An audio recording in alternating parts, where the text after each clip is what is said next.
The year 2004 was proving to be a terrible year for 48-year-old Warren Miller. His second wife had just left him, and a profound, heavy depression had settled over every aspect of his life. Suddenly, existence itself no longer seemed worth living. And so, on one fateful evening, he made the quiet, final decision to end it. Warren walked to the front door of his house in Exeter, England, and carefully unlocked it. It was a practical consideration. He didn't want the authorities to have to break down the door when, inevitably, he failed to answer their calls. As he moved through the hallway, he paused before a framed photograph of his two children. For a fleeting moment, a quick, sharp pang of grief and regret pierced through his numbness. But Warren reassured himself that they would be fine without him. Perhaps even better off. He proceeded to unplug a small, portable electric heater from a nearby wall socket and carried it with him towards the bathroom.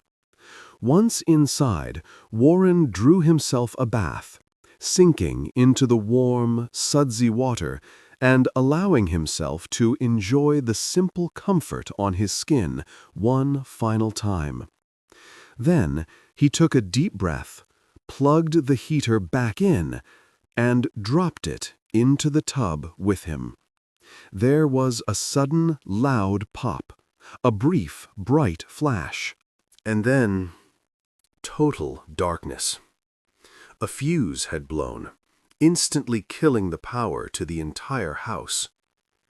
And Warren Miller sat there, alive and unharmed, in the cold, dark water, consumed by a single, crushing feeling, the feeling of being a failure. But the next morning, when Warren woke up in his own bed, he realized that something profound had, in fact, changed. He hadn't been electrocuted, but he felt different. Or, more accurately, he felt nothing at all. Warren got up, dried himself off, and walked downstairs. He stopped once again in front of that same family photograph. But this time, there was no grief. There was no regret. Even the deep, abiding love he had always felt for his children had been utterly replaced by a cold, hollow apathy. Over the next few weeks, a strange and persistent question began to creep into Warren's mind. A chilling thought that grew from a whisper into a certainty. Maybe his attempt hadn't been a failure, after all. Maybe the electricity had worked. Maybe he was already dead. When our bodies fail, we trust our doctors to diagnose the problem. But medicine isn't always an exact science. Sometimes it's a dangerous guessing game with life or death stakes. Welcome to Medical Obscura. In this investigation, we explore the chilling world of Cotard syndrome, a rare psychological condition more commonly and aptly known as walking corpse syndrome. This disorder causes patients to develop the unshakable belief that they are missing their blood, their vital organs, or, in its most extreme form, that they are already dead. For some, these delusions become so powerful and so complete that they become convinced they no longer need food or water to survive.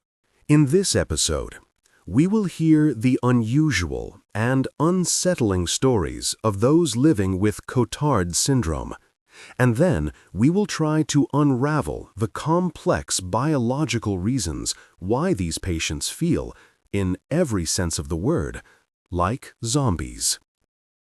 After his failed suicide attempt in 2004, Warren Miller knew, with a strange and quiet certainty, that something fundamental within him was different. Before the incident in the bathtub, he had been severely depressed. Yet he was still able to enjoy small, simple pleasures. He took pride in driving his meticulously cared-for car. He enjoyed the small rush from a cigarette.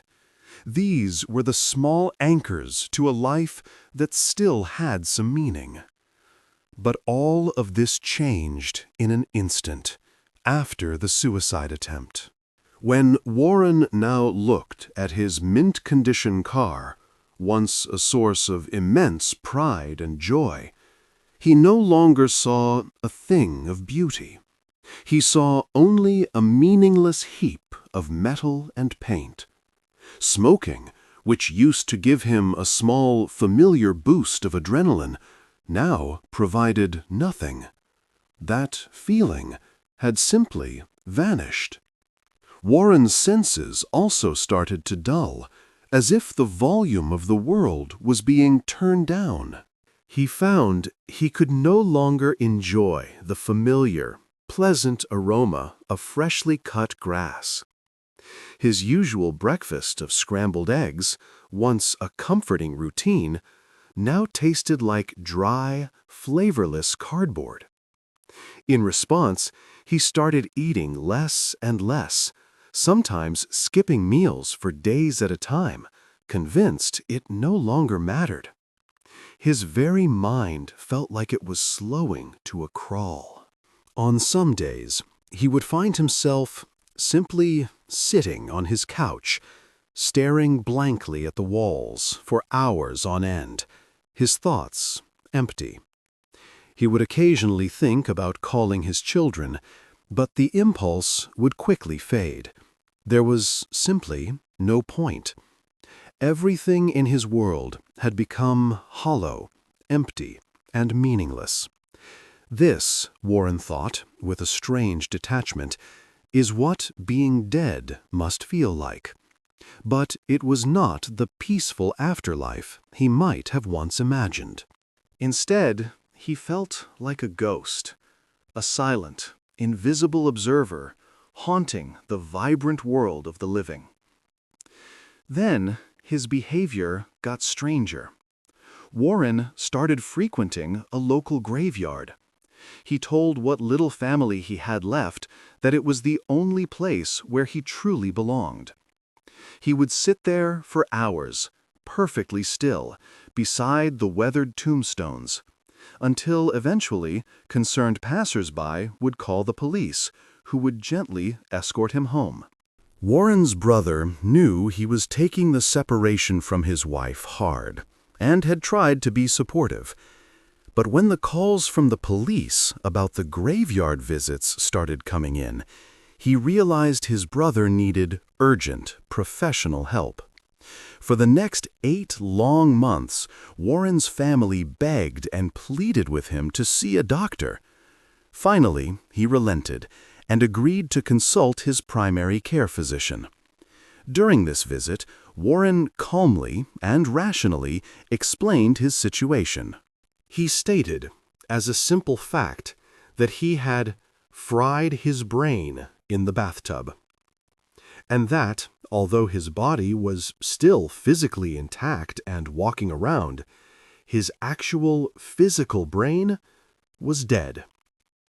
The doctor, baffled, recommended him to a series of other physicians and psychiatrists. One by one, they all tried, and they all failed to convince Warren that he was still very much alive. Aside from his dangerously low weight from a lack of eating, they couldn't find a single thing physically wrong with him. His body appeared perfectly healthy. He tested negative for any illicit drugs. Finally, he was referred to a team of neurologists at the University of Exeter. The specialists there began a methodical process of elimination. They ruled out common mental health conditions like dementia and schizophrenia. Warren wasn't experiencing classic hallucinations, nor did he have any significant memory problems. But what he did have, without a doubt, were delusions. Powerful, unshakable, false beliefs that fit the clinical description for Cotard syndrome.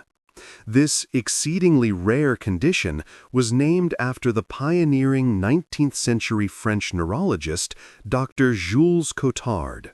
He first described the syndrome after treating a patient in Paris whom he referred to in his notes only as Mademoiselle Z. This 43-year-old woman, he wrote, was suffering from an unusual case of hypochondriac delirium. In modern terms, she had powerful and irrational delusions regarding her own physical health. Now, a delusion is a fictional belief that cannot be swayed by any amount of contradictory evidence. But psychiatrists have identified a more extreme form, which they call bizarre delusions. These are thoughts that are not just factually wrong, but physically impossible within our shared reality. A person who is convinced they can fly, or that they can be in two places at once, would be categorized as having a bizarre delusion. And in Mademoiselle Z's case, her delusions were profoundly and terrifyingly bizarre. She was utterly convinced that her brain, her stomach, and her intestines had completely rotted away inside of her body. She insisted to her doctors that she was now nothing but an empty shell of skin and bones. Prior to the onset of these delusions, Mademoiselle Z had been, in Cotard's words, profoundly depressed. Yet, paradoxically, she now also believed that she was immortal, completely immune to any form of natural death. In a desperate effort to end what she perceived as her eternal, cursed existence, she attempted to take her own life many times, and each time she survived. This survival likely only served to further enable and reinforce her delusion of being indestructible. According to the asylum reports, Mademoiselle Z even begged her doctors to set her on fire, convinced that only the flames could finally end her unending torment. As strange and specific as these delusions were, Dr. Cotard soon realized his patient was not alone. During a landmark speech to his colleagues in the early 1880s, he compared her case to several others he had recently uncovered in his research. One of these other patients was convinced that the devil had taken all of her blood. She reportedly begged Dr. Cotard to cut her up into pieces as a form of divine punishment. Cotard saw firsthand how severe and unique these particular delusions were, and he strongly advised his peers that they should create a new, distinct category of mental health condition to describe them. This was a revolutionary idea for the time. For the first time in medical history, doctors were beginning to systematically separate and classify various mental disorders based on their specific biological theories and observable symptoms. Cotard felt this strange syndrome should be no different. Initially, he called it le délire de négation, or the delirium of negation, which would later be classified as an extreme type of psychotic depression. Cotard came to believe that this condition was not just a single symptom, but a group of related symptoms that formed a cohesive syndrome. The telltale signs, he argued, were a profound denial of one's own body parts, or the even more profound denial of the fact that one was alive at all. But there was another, even stranger symptom that Cotard himself couldn't easily explain. He observed that several of his patients, including Mademoiselle Z, experienced analgesia, a complete and total inability to feel pain. Dr. Cotard is said to have discovered this when he pushed sharp pins deep into his patient's skin, and she did not even flinch or respond. Such a physical finding led Cotard to believe that there must be a biological, and not just a psychological, connection to this disorder. He would continue searching for that physical link for the rest of his life, until his death in 1889. In the years following his passing, in honor of his pioneering work, the disorder was officially renamed Cotard's syndrome. However, for decades after Cotard's death, many in the medical field were reluctant to accept his syndrome as a unique clinical condition. This was partly because some researchers sought to describe the illness primarily in relation to its perceived origin, rather than focusing on the unique cluster of symptoms. They claimed that the patient's bizarre delusions of death and negation were not a disease in themselves, but rather that they stemmed from other, more established conditions like schizophrenia or senile dementia. Certain psychiatrists felt there was compelling evidence that these death delusions were simply a rare symptom rather than a distinct disease. To solve this problem, doctors began trying to categorize the various forms of Cotard's syndrome. One French psychiatrist in particular, named Segla, attempted to separate what he called pure cases from those that appeared in conjunction with other disorders like schizophrenia. Then, in 1921, another French psychiatrist, Regis, tried to further define Cotard's syndrome to make the diagnosis easier. He broke the syndrome down into two essential components, the affective and the intellectual. The affective component refers to the patient's emotional state. Feelings of deep sadness, profound anxiety, and pervasive fear were all part of a patient's affect. According to Regis's strict definition, if a patient did not also suffer from anxiety or depression, he would immediately rule out the possibility of true Cotards. The intellectual component was the delusion of negation itself, the articulated idea that oneself, or a part of oneself, has ceased to exist. This was considered the intellectual component because it was expressed through words and thoughts rather than just a feeling.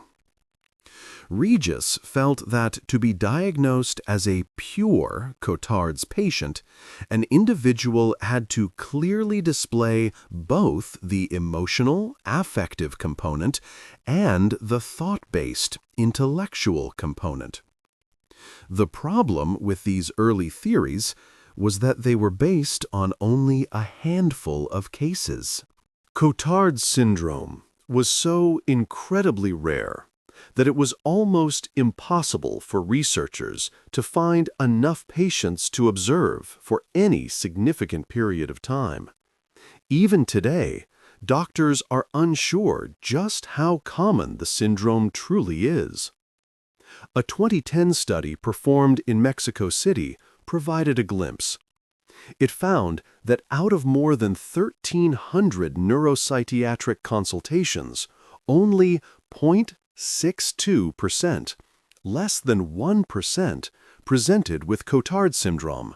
Ultimately, due to its rarity, Scientists were having a very hard time generating any meaningful statistics about the condition. That is, until 1995. In that year, a pair of researchers, German Berrios and Pedro Luc, undertook a monumental task. They decided to use 100 years' worth of anecdotal medical evidence to create the first ever comprehensive bird's-eye view of Cotard syndrome. Berrios and Luc combed over hundreds of scattered case reports from medical journals across the world. From this vast collection, they identified 100 cases that were indisputably tied to Cotard's.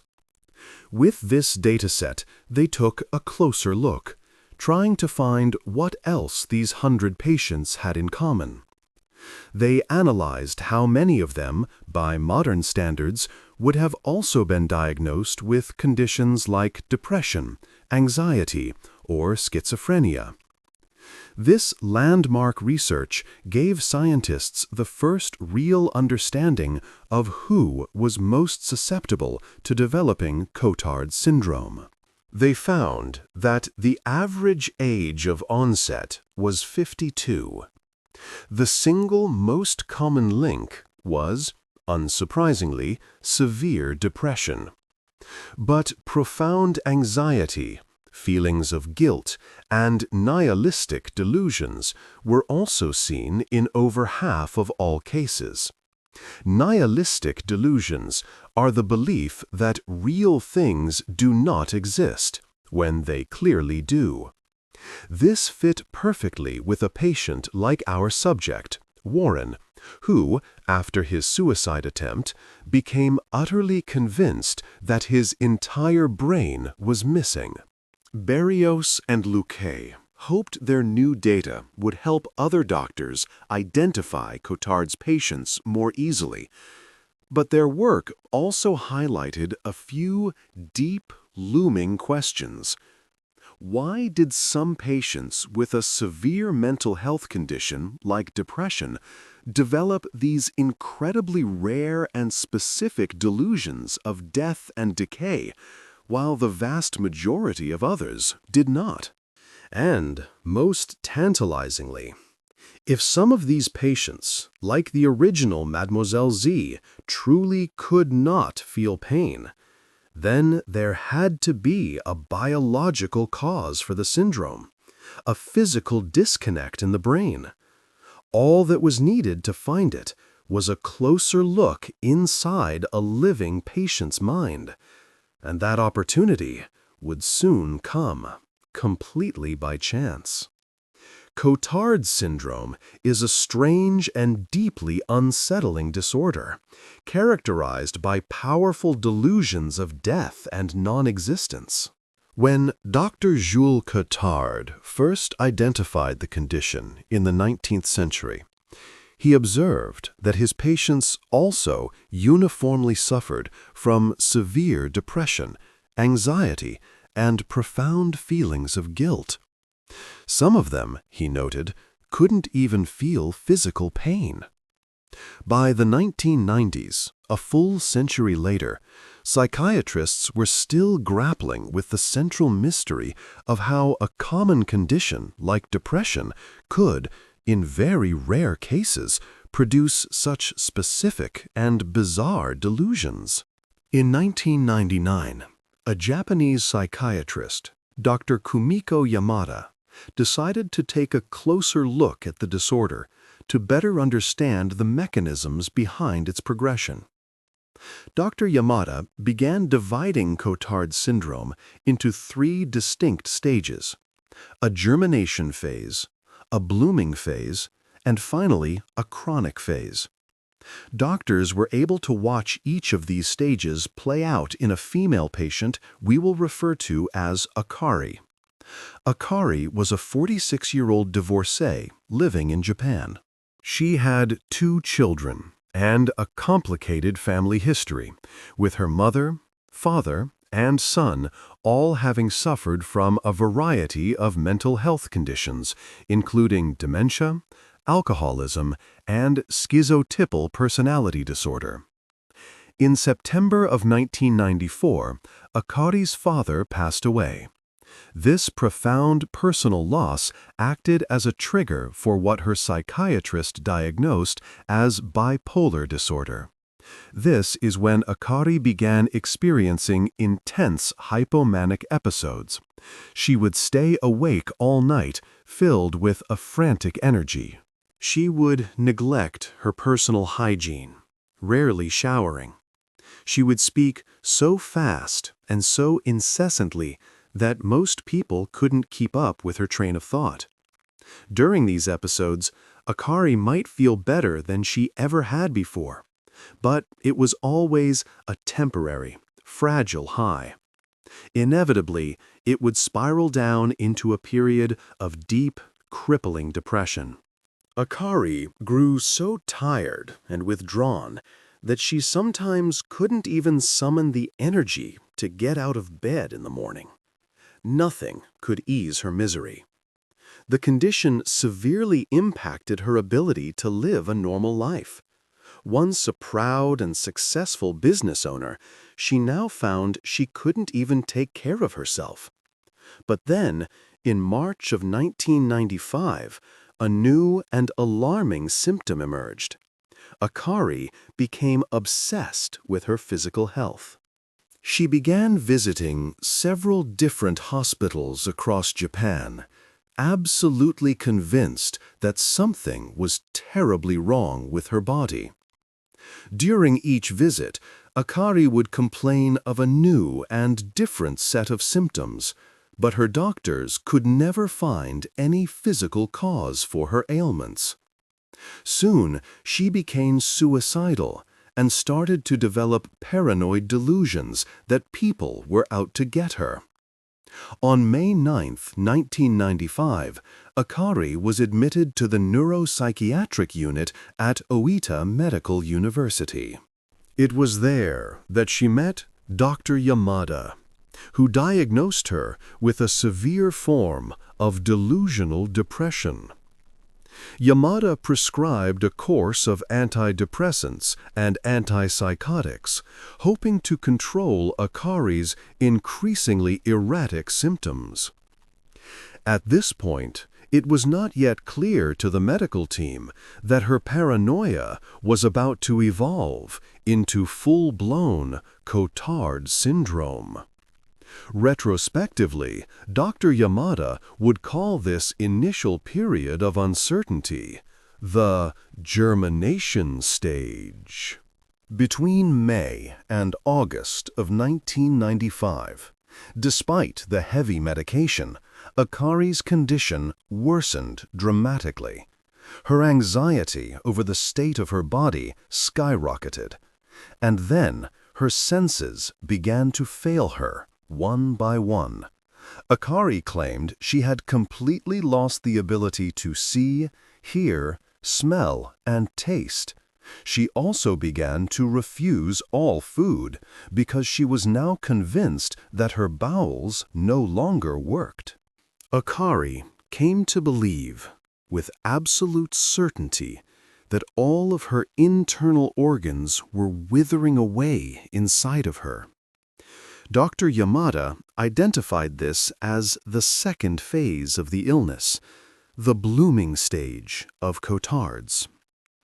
It was here that Akari's delusions took on the classic nihilistic shape of the syndrome.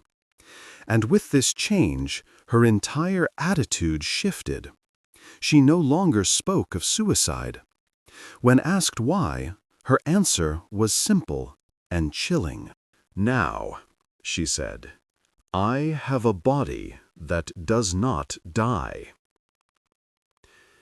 In response to this, Dr. Yamada increased Akari's dose of psychoactive drugs, desperately trying to get her symptoms under control. Her caretakers prescribed a powerful cocktail of medications: antidepressants like trazodone and clomipramine, antipsychotics like pimozide for her delusions, and lithium to try and stabilize her mood. Finding the right combination of drugs was a long and frustrating process of trial and error. At times, a new medication might relieve some of Akari's anxiety or soften a delusion or two. Yet, somehow, her core perspective about her dead body and non-functioning senses remained completely unshaken. In 1996, Akari progressed into the third, or chronic stage. At this point, her underlying depression and anxiety seemed to almost entirely disappear. However, her other symptoms, the nihilistic delusions, continued. Some of them even worsened. Dr. Yamada's 3 stages provided a vital framework for understanding how Cotard syndrome could progress. But it still didn't answer the central question. Why did these particular, bizarre delusions form in so few patients? According to the National Institute of Mental Health, over 7% of adults in the United States have experienced at least one major depressive episode. Yet, as we mentioned earlier, studies show that the prevalence of Cotard syndrome is well under 1%, even among those seeking psychiatric help. So what makes that tiny fraction of people different? New evidence suggests that only people with a particular psychological outlook may be susceptible to developing Cotards. A 2007 report in the journal Consciousness and Cognition examined a personality trait known as attributional style. Our attributional style impacts how we make sense of negative events in our lives. It's how our brains connect cause and effect in a meaningful way. For example, imagine you have plans to meet a friend, but that person cancels on you at the last minute. They apologize but offer no real explanation. Your attributional style lies in the conclusions you draw next. You might assume they are having an emergency at home, or that they have an urgent work deadline. This kind of thinking is called external attribution, because you are assuming their decision has nothing to do with you. But someone else might see the situation very differently. They might think their friend is blowing them off on purpose. Maybe it's a sign that they did something wrong. This is called internal attribution, because they automatically assume that they are responsible for the other person's actions. When the authors of this 2007 study posed these sorts of questions to a woman suffering from Cotard syndrome, they discovered that she had a profoundly internal attribution style. She was far more likely to assume that everything was her fault. At the time of the study, that woman was the only Cotard's patient to have ever taken such a test. But an internal attribution style is a very common character trait found in people who suffer from severe depression.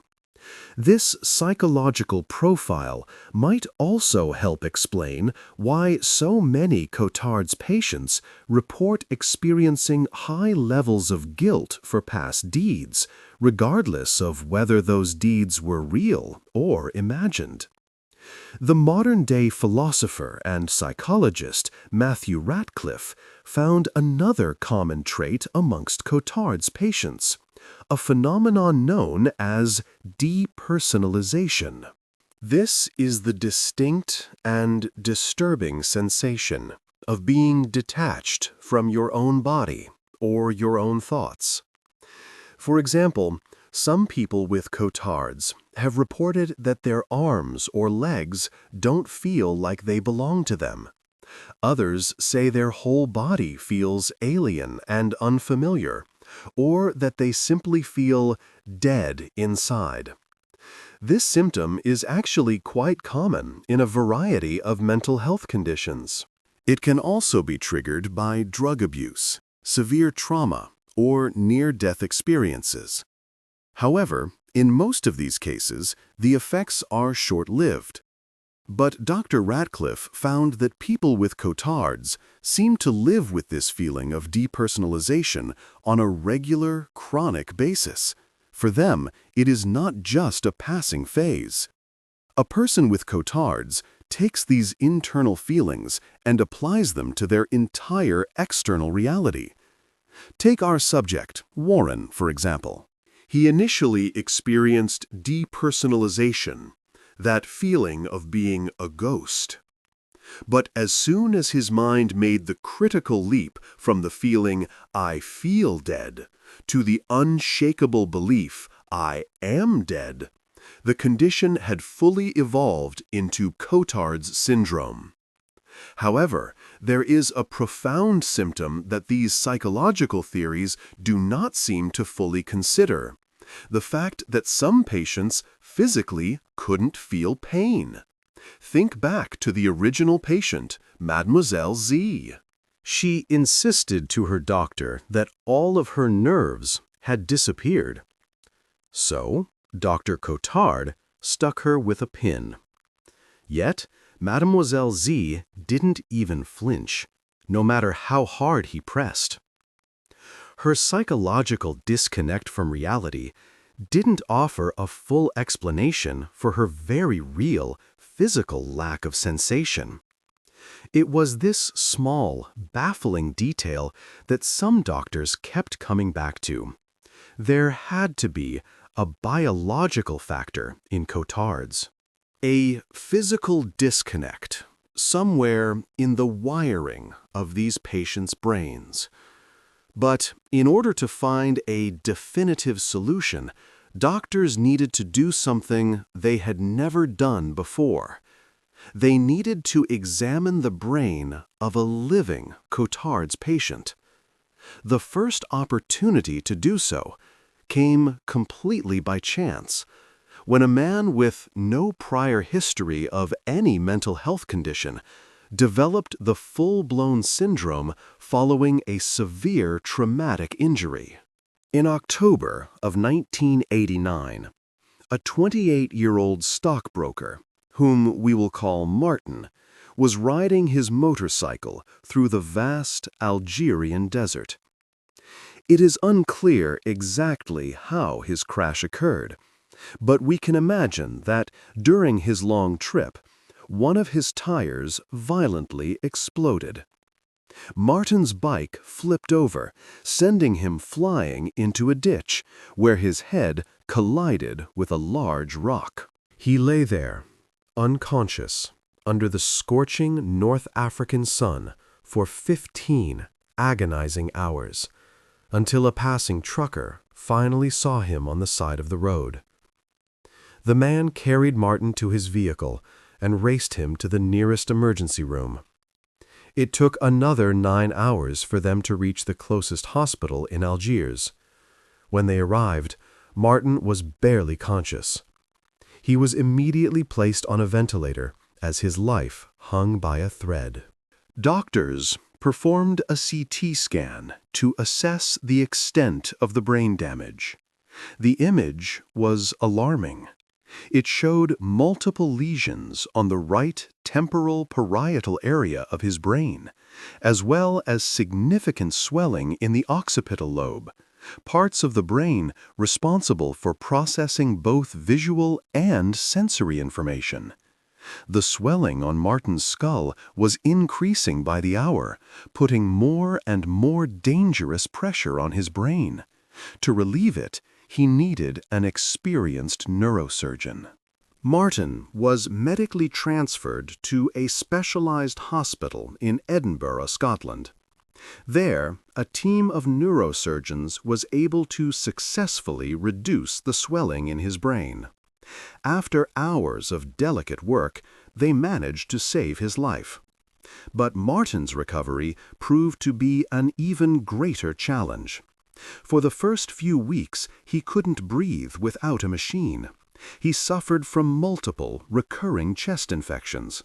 He would often wake in the middle of the night, utterly confused by his surroundings. 3 long months after his accident, Martin was finally discharged from the hospital. But his mental troubles persisted.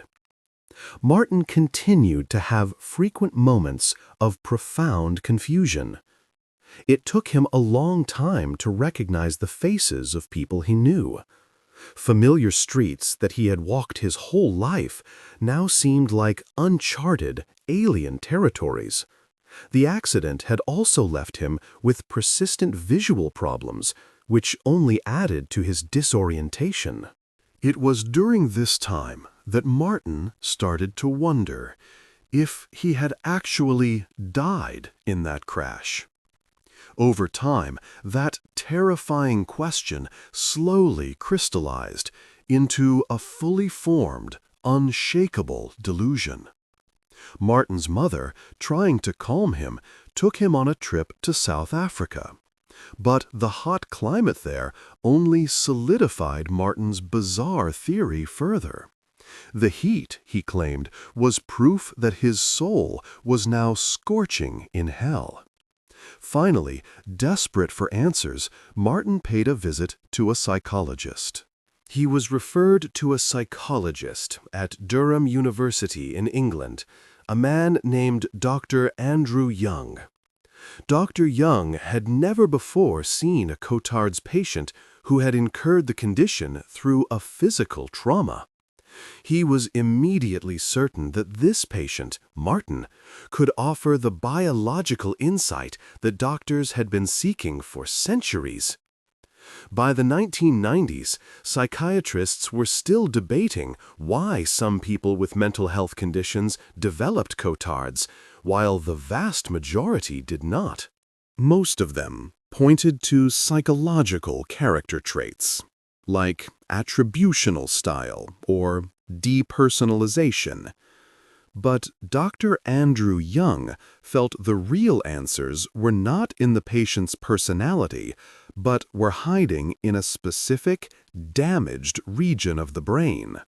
And when he met Martin, the head trauma patient who believed he was dead, the doctor knew he had found the perfect case study to test his theory.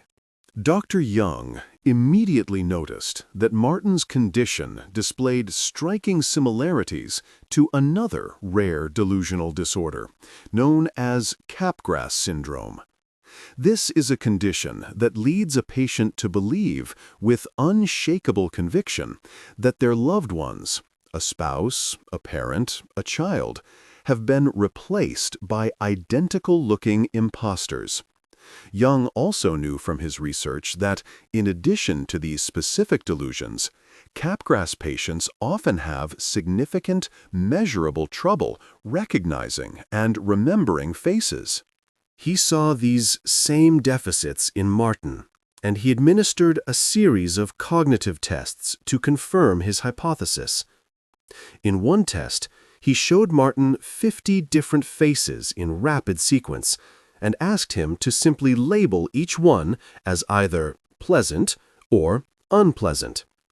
He would then have to identify which of those faces he had already seen, all while dealing with some form of mental distraction. Martin, he noted, clearly and consistently had trouble with the task. Then, Dr. Young showed Martin photos of famous celebrities. Again, Martin had significant difficulty recognizing them. In light of these results, Dr. Young began to wonder if this specific facial impairment held true for other Cotard's patients as well, perhaps even for those who had never suffered a physical brain injury. Over the next few years, Young gathered a mix of both Cotard's and Capgras patients and repeated this experiment. His results were groundbreaking. They suggested that both of these rare, delusional syndromes shared the exact same underlying facial recognition deficit, regardless of whether there had been a head trauma. A 2007 study in the Journal of Cognitive Neuroscience would later trace this very issue to a small area in the right temporal and occipital lobes, near the very same location that was injured in Martin's motorcycle accident. The right temporal lobe and occipital lobe are crucial for the interpretation and memory of visual signals. They are what allow you to identify objects, read body language, and, most importantly, recognize faces. When you see a familiar face, your brain goes through a series of instantaneous steps that let you know who that person is and, just as importantly, how you feel about them. For example, if you were to pick up a photograph of a loved one, you would likely feel happy and maybe even smile, all in a matter of milliseconds.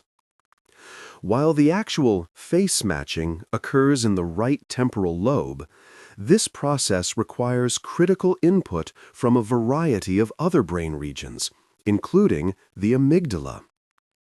The amygdala receives inputs from all of your senses, and it is the part of the brain that helps create that immediate, appropriate emotional response.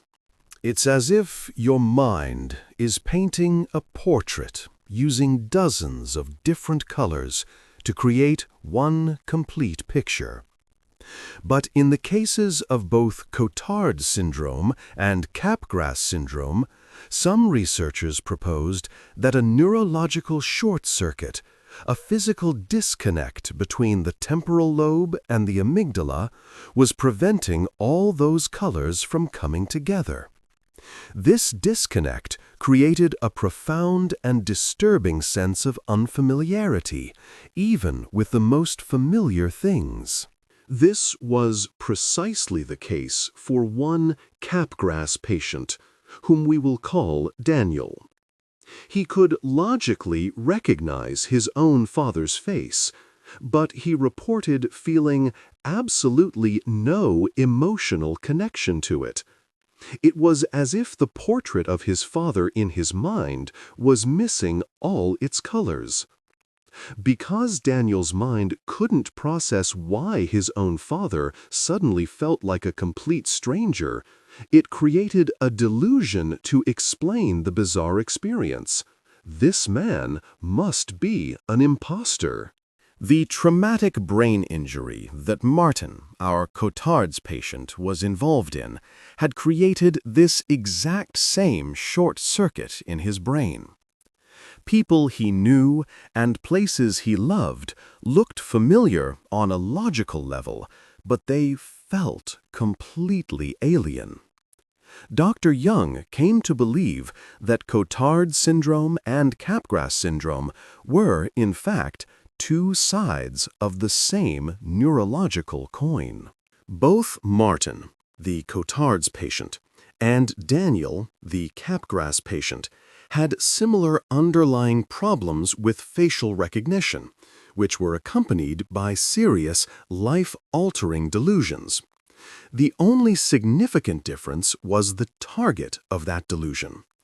Daniel, the Capgras patient, believed that other people weren't real, while Martin, the Cotard's patient, believed that his own body and mind were the issue. Dr. Young felt that their conditions ultimately differed only because of their pre-existing psychological profiles, their attributional style. Daniel was more likely to blame external factors for strange feelings, so he concluded other people were imposters. Martin, on the other hand, was more likely to believe that he was the cause of his problems. So when his own reflection in the mirror felt like a stranger, he concluded that he must be the one who was unreal. He concluded that he must be dead. After Dr. Young's discovery, more and more evidence supporting a biological cause for Cotard syndrome began to surface.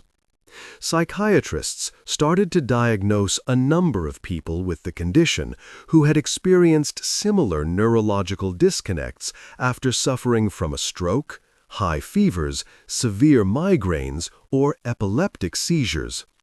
It even appeared after patients had taken certain common medications. Consider the case of a 35-year-old Swedish woman whom we will call Ingrid. She had recently undergone a procedure for her failing kidneys. This procedure, unfortunately, weakened her immune system, and as a result, Ingrid developed a severe viral infection. Her doctor prescribed her with a common antiviral medication called valacyclovir to clear the infection. 2 days after starting the drug, Ingrid became severely anxious. She felt exhausted and reported that her own body felt unfamiliar to her. By day 3, she began to hallucinate. Ingrid's mother, alarmed, brought her to the hospital. But by the time they arrived, her motor control had also deteriorated. She could barely walk. Doctors at the hospital immediately assumed she was having a severe adverse reaction to the valacyclovir and began a procedure to remove the drug from her bloodstream. Within several hours, Ingrid had bounced back and was able to clearly explain her terrifying episode. She said that her body had felt completely foreign to her, and that for a period of several hours, she had been utterly convinced that she was dead. That same year, a pharmacologist named Dr. Anders Helden teamed up with a neuroscientist, Thomas Linden, to find a more specific cause for Ingrid's bizarre experience. Helden and Linden dug through thousands of hospital records, specifically looking for a connection between valacyclovir, the drug Ingrid had taken, and Cotard syndrome. Their search was fruitful. They found that 7 other patients had developed the full-blown syndrome shortly after taking either valacyclovir or a similar antiviral drug called acyclovir. Acyclovir acts similarly to valacyclovir, but for a shorter duration of time. And critically, the researchers noted that when these patients were taken off the medication, their Cotard symptoms apparently vanished completely. This seemed like convincing proof that the drug itself was responsible for triggering the syndrome in certain susceptible individuals. The researchers wondered if the valacyclovir had constricted arteries in their brains, depriving key areas of oxygen, and thus leading to the profound sense of depersonalization. This could also explain why people with no prior history of mental health conditions would suddenly develop the disease. Around that same time, in 2004, a neurologist named Dr. Adam Zeman took a keen interest in this emerging biological theory. One afternoon, he received a phone call from a local psychiatrist. The psychiatrist claimed they had a patient whose condition was not improving, a patient with a very unusual delusion. His name was Warren Miller, the same man we heard about earlier, who was completely convinced that his failed suicide attempt had, in fact, left him dead. Dr. Zeman was intrigued. He asked if he could run a PET scan on Warren's brain. This advanced imaging technique required Warren to be injected with a harmless, radioactive form of glucose. A machine would then measure which parts of his brain consumed the most sugar. The theory is simple. Whichever regions of the brain are eating the most sugar are the most active. The scan would give them a real-time map of Warren's conscious mind. The results were astonishing. Dr. Zeman saw huge, sprawling areas of Warren's brain with almost no metabolic activity at all. These dark regions included his precuneus, an area associated with self-awareness and visual memory, and large parts of the frontal and parietal cortices, which are critically important for processing sensory information and pain.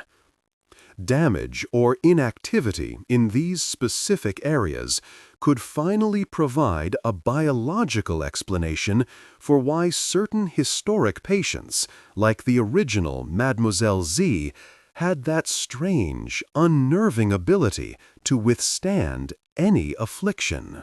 What's more, Dr. Zeman found that Warren had a shocking decrease in activity across his brain's default mode network, or DMN. The DMN is like a large, intricate telephone grid that connects your temporal, frontal, and parietal lobes. Throughout the day, as you perform different tasks, various parts of your brain switch on and off as needed. When you need to get up and give a speech, for example, the DMN signals and activates the necessary behaviors.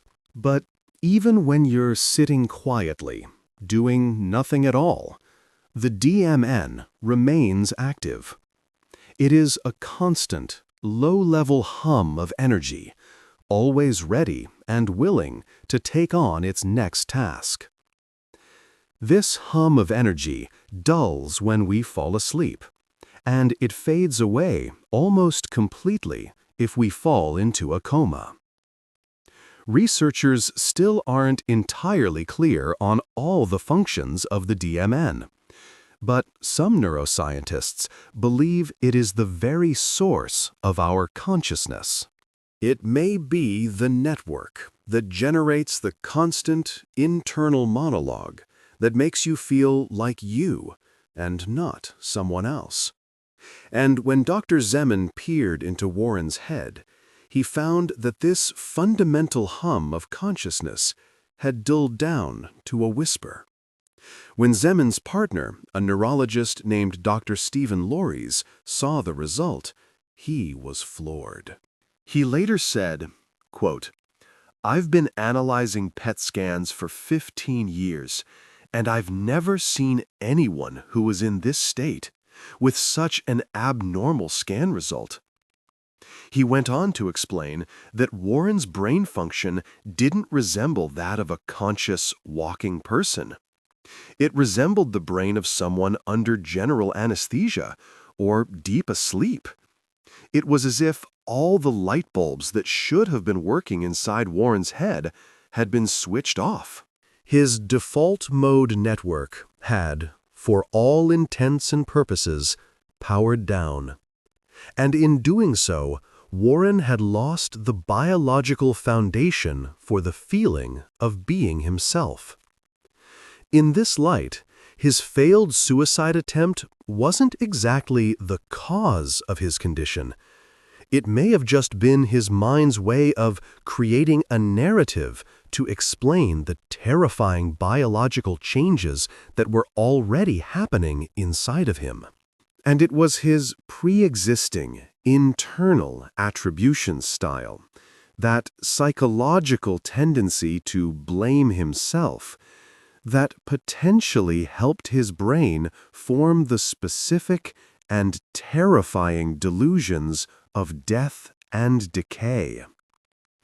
After working with Dr. Zeman and finally having a biological explanation for his condition, Warren Miller began seeing a therapist to work through his false beliefs. His psychiatrist also prescribed a combination of antidepressants to boost his mood and antipsychotics to help quiet his delusional thinking. By the following year, his delusions had disappeared almost entirely. This combined treatment method is just one of the main ways that psychiatrists now approach Cotard syndrome, although they are constantly coming up with other useful methods as a backup.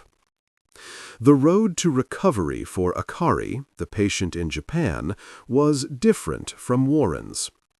On May 15, 1996, a year and a half after her father's death, she was readmitted to the psychiatric hospital.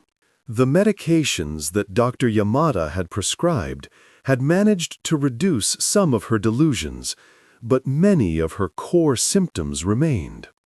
She still believed her internal organs didn't work, and her sense of smell and taste had not returned. Dr. Yamada proposed they try a more aggressive treatment, electroconvulsive therapy, or ECT. This type of therapy has been proven to reduce the signs of severe clinical depression, particularly for patients who don't respond to medication.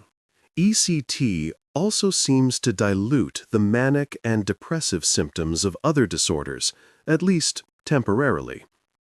Akari underwent multiple ECT treatments, and by the third round, it was already working.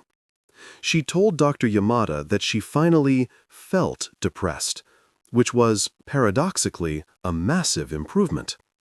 Prior to her treatments, Akari had claimed to feel nothing at all.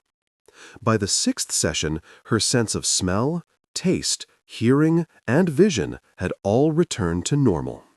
Doctors have seen similar, positive results with other Cotard's patients using ECT. Some professionals have even recommended that it become the go-to treatment for the most severe cases of the syndrome. It is worth mentioning, however, that scientists still aren't entirely sure how ECT works. Some believe it reduces inflammation in the brain. Others think it fundamentally changes brain signals. And one study showed that Cotard's patients displayed a marked increase in blood flow in their brains after ECT. So, it's possible that the method simply reactivates the dormant areas of the brain. However, a number of studies have also shown that ECT can lead to significant memory loss and other cognitive problems. So, it's possible there is still a safer, more targeted cure for Cotard syndrome, one that we haven't discovered yet. As brain scanning technologies become even more precise, treatments for this rare condition will likely continue to evolve.